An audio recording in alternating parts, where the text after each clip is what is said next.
لسان کے مخارج میں ہم نے کہا تھا 4 حصے ہیں زبان کے۔ سب سے پہلے زبان کی جڑ ہے، پھر زبان کا وسط ہے، پھر زبان کی نوک ہے، اور پھر زبان کا طرف ہے، یعنی سائڈ جو ہے زبان کی۔ ہم اس کے مخارج بھی مکمل کر چکے، یعنی حروف لحاتیہ مکمل کر چکے، حروف شجریہ مکمل کر چکے، حروف صفیریہ مکمل کر چکے، اسی طرح سے حروف نطقیہ مکمل کر چکے، اور اسی کے ساتھ ساتھ حروف لثویہ بھی مکمل کر چکے۔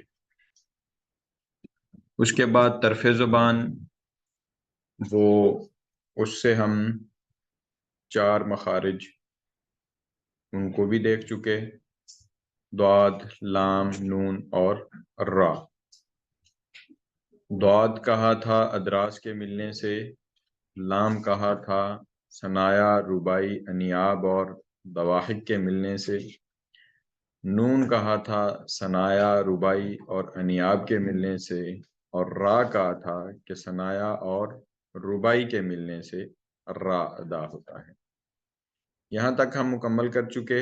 اب ان کی مشق کے لیے ایک دفعہ پھر یہ آپ کے سامنے میں نے ایک ٹیبل، اس کی سلائیڈز آپ کے سامنے شو کی ہیں، تو اس میں زبان کی جڑ سے جو حروف ادا ہوتے ہیں، وسط زبان سے جو حروف ادا ہوتے ہیں، زبان کے کنارے سے جو حروف ادا ہوتے ہیں، اور اطراف زبان سے جو حروف ادا ہوتے ہیں، وہ آپ کے سامنے ہیں۔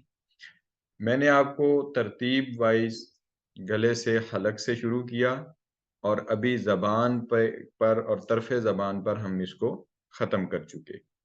ایک دفعہ پھر ترتیب کے ساتھ میں آپ کے سامنے پیش کر دیتا ہوں۔ حلق، اس کے بعد لسان، 2 اصول مخارج۔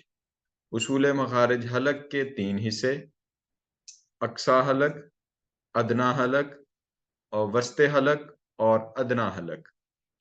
حمزہ ہا اقصی حلق سے، عین ہا وسط حلق سے، اور غین خا ادنا حلق سے، جو منہ کی جانب گلے کا حصہ ہے۔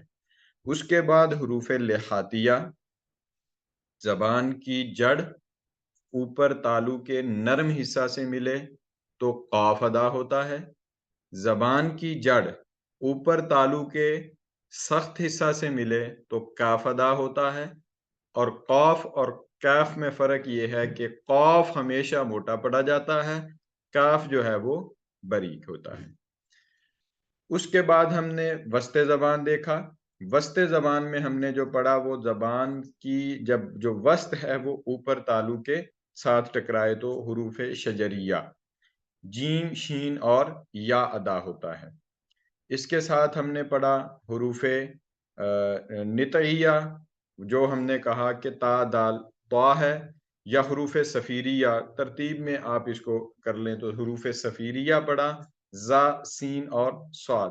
نوکے زبان جب ثنایا سفلا کے کناروں سے ٹکراتی ہے تو زا، سین اور صاد ادا ہوتا ہے۔ پھر اسی طرح سے حروف نطعیہ، نوکے زبان جب ثنایا علیہ کی جڑوں سے ملے تو تا، دال اور طا ادا ہوتا ہے۔ پھر اسی طرح سے نوکے زبان جب ثنایا علیہ کے کناروں سے ملے تو کیا ہوتا ہے، کیا ادا ہوتا ہے، تا، دال۔ طا کے بعد ہمارے پاس جو چیز بچتی ہے وہ کیا ہے، دال، سوری، سا، زا، زال، زا، سا، زال اور زا، زا۔ یہ ادا ہوتا ہے۔ پھر اس کے بعد ادراس کے ملنے سے ضاد ادا ہوتا ہے، اور باقی میں آپ کے سامنے پیش کر چکا ہوں۔ تو یہ ایک خاکہ آپ کے سامنے ہے، اس کا اسکرین شاٹ لے لیں یا پی ڈی ایف کی صورت میں آپ کو میں نے بھیجا ہوا ہے، یہ آپ کے پاس موجود ہے۔ اب یہاں تک آپ نے کلیئرٹی کے ساتھ ان حروف کو یاد رکھنا ہے۔ اس کے بعد پھر اس کی مزید جو ہے وہ آپ کے سامنے اس کی مشق ہے کہ اس کے اندر دیکھیں زبان کی جڑ نرم، یہ پورے سارا لکھ کے اس کے ساتھ وضاحت کی ہوئی ہے۔ وہ آپ اگر آپ اپنے پاس جو PDF میں نے بھیجا وہ اس کو دیکھیں گے تو آپ کو اصول مخارج کے تحت تمام کے تمام مخارج کی یہ جو ہیں وہ چیزیں مل جائیں گی، ایک کے بعد ایک۔ پریکٹس کے لیے یہ بہت یعنی ایسی چیز ہے کہ آپ شاید ایسی چیز آپ کو کہیں دنیا میں ملے، یعنی مخارج کا اس طرح سے بیان جو آپ کے پاس ہے۔ اب سلائیڈز کی صورت میں اگر کہیں گے سلائیڈز میں بھیج دوں گا، ادروائز میں نے PDF اس کی آپ لوگوں کو بھیجی ہوئی ہے، اس کو دیکھ لیجئے۔